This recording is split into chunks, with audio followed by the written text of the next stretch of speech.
বৈশালিক ধারাবাহিকের আজকের পর্বে তোমরা এখানে দেখতে পাবে গৌরব আর এখানে ঝিলিকের বিয়ের পর তাদের এখানে ফুলসজ্জাটা হচ্ছে। আর এই ফুলসজ্জার জন্য কিন্তু ঝিলিক অনেক এক্সাইটেড, কিন্তু গৌরবের তো মনে ধরেনি ঝিলিক, আর সেজন্য গৌরব কিন্তু এখানে ঘরে প্রবেশ করছে না। ঝিলিক ঘরে প্রবেশ করে দেখে ঘরটা সুন্দর করে সাজানো এবং তাতে গৌরবের অনেক ছোটবেলার ছবি, তার মায়ের সঙ্গে ছবি এবং নানান রকম অ্যাচিভমেন্টের ছবি সেখানে রয়েছে। আর ঝিলিক সেগুলো একে একে দেখতে থাকে। এরপর ঝিলিক সেখানে দুধ নিয়ে আসে আর এখানে গৌরবের জন্য সে অপেক্ষা করতে থাকে। অপরদিকে এখানে আখি কিন্তু সকলকে নিয়ে ছাতাবাড়ি থেকে আনা খাবারগুলো তত্ত্বাবধান করতে থাকে। আর এখানে সকলেই আখি মানে ঝিলিকের জন্য একটু চিন্তিত হয়ে পড়ে। তাদের সকলের মনে একটা প্রশ্ন জাগে যে এত তাড়াতাড়ি ঝিলিক এখানে কি করে পৌঁছালো। আর এজন্য কিন্তু তারা ঝিলিককে জিজ্ঞেসও করে দেয় যে তুমি এত তাড়াতাড়ি এখানে কিভাবে পৌঁছালে।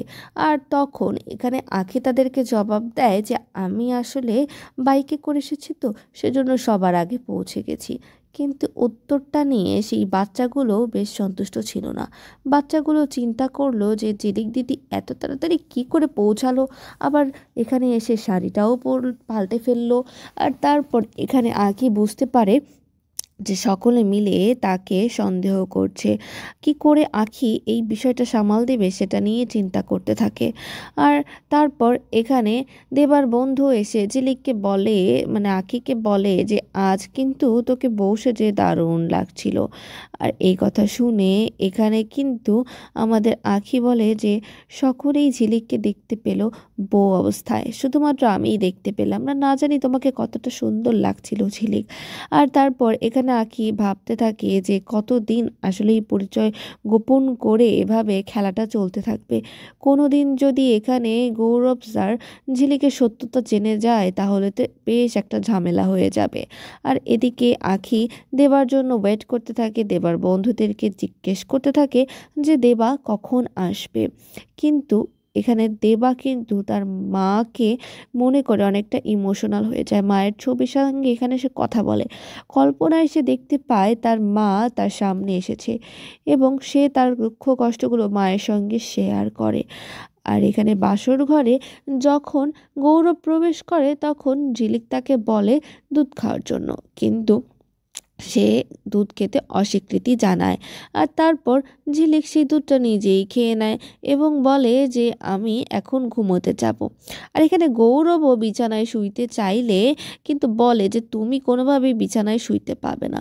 আর তারপর এখানে ঝিলিক বলে যে আমি তো বিছানায় শোবো, আপনি চাইলে অন্য কোথাও শুয়ে নিতে পারেন, আর অবশ্যই লাইটটা বন্ধ করে দেবেন। এই কথা বলেই এখানে ঝিলিক সোজা বেডে শুয়ে পড়ে।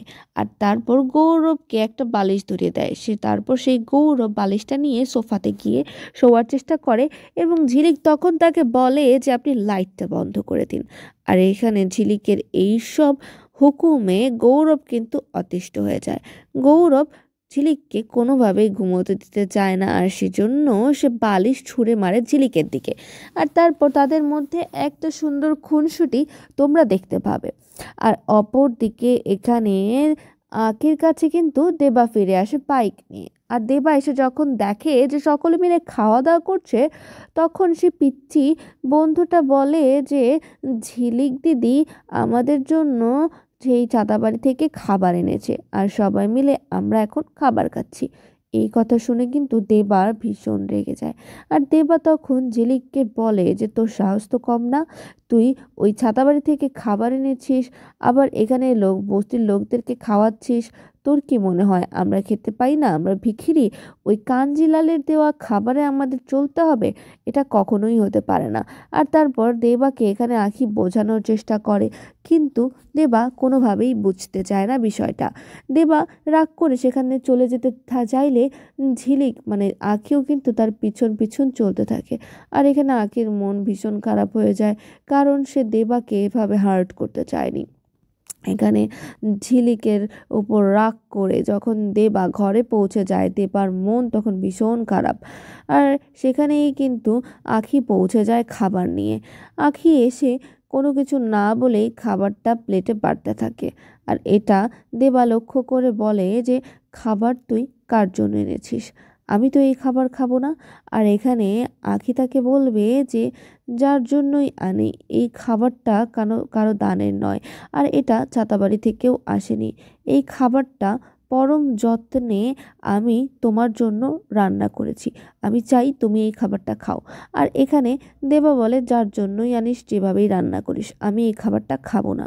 আর এখানে ঝিলিক মানে আঁখি কিন্তু জোর করেই খাবারটা নিয়ে সামনে যায় দেবার, আর তারপর নিজ হাতে মাখিয়ে দেবার মুখে তুলে দেয় খাবারটা। আর তখন কিন্তু এদের দুজনের মধ্যে একটা রোম্যান্টিক সম্পর্ক তোমরা দেখতে পাবে।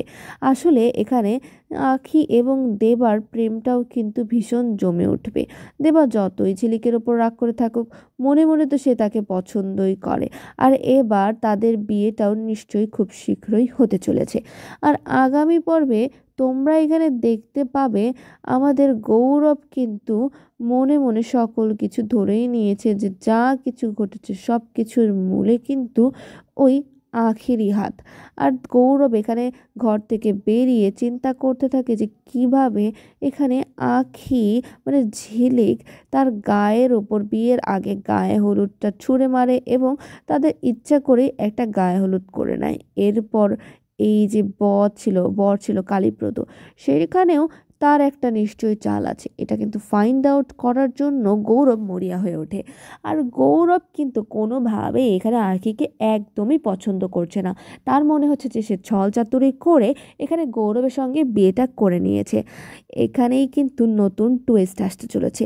গৌরব কিন্তু এখানে আগামী পর্বে তোমরা দেখতে পাবে যে তাকে মানে ঝিলিককে বলছে যে, দেখো আমরা স্বামী স্ত্রী হলেও এই একই ঘরে থাকলেও তুমি কখনো আমার স্ত্রী হওয়ার মর্যাদা পাবে না। আমি তোমাকে মন থেকে একসেপ্ট করিনি। আর তখন ঝিলিক মানে আঁখিও বলবে যে, বিয়েটা আমিও আমার ইচ্ছেতে করিনি, আমি এখানে বাধ্য ছিলাম বিয়ে করতে, আর আমাদের বিয়েটা হয়ে গিয়েছে। তার তখন কিন্তু গৌরব বলে যে, তুমি বাধ্য ছিলে না, তুমি ছল চাতুরি করে মিথ্যে বলে আমার সঙ্গে বিয়েটা করেছো। আমি তোমার সকল কাহিনী বুঝতে পেরেছি। তুমি যা চাও সেটা আমি কখনোই হতে দেব না। আমি কখনোই তোমাকে আমার স্ত্রীর মর্যাদা দিতে পারবো না। আমরা একই ঘরে থাকলেও তুমি কখনো আমার কাছ থেকে স্বামী অনুরূপ ভালোবাসা আদায় করতে পারবে না। যেই কথা শোনার পর এখানে আমাদের আখির কিন্তু মানে ঝিলিকের মন ভীষণ খারাপ হয়ে যায়। ঝিলিক তো মনে মনে গৌরবকে ভালোবাসে, আর কিন্তু সেটা কখনোই প্রকাশ করতে পারছে না। আর এখানে ঝিলিকে আখির মানে গৌরবের মুখ থেকে এই ধরনের কথা শুনে খুবই মর্মাহত হয়ে যায়।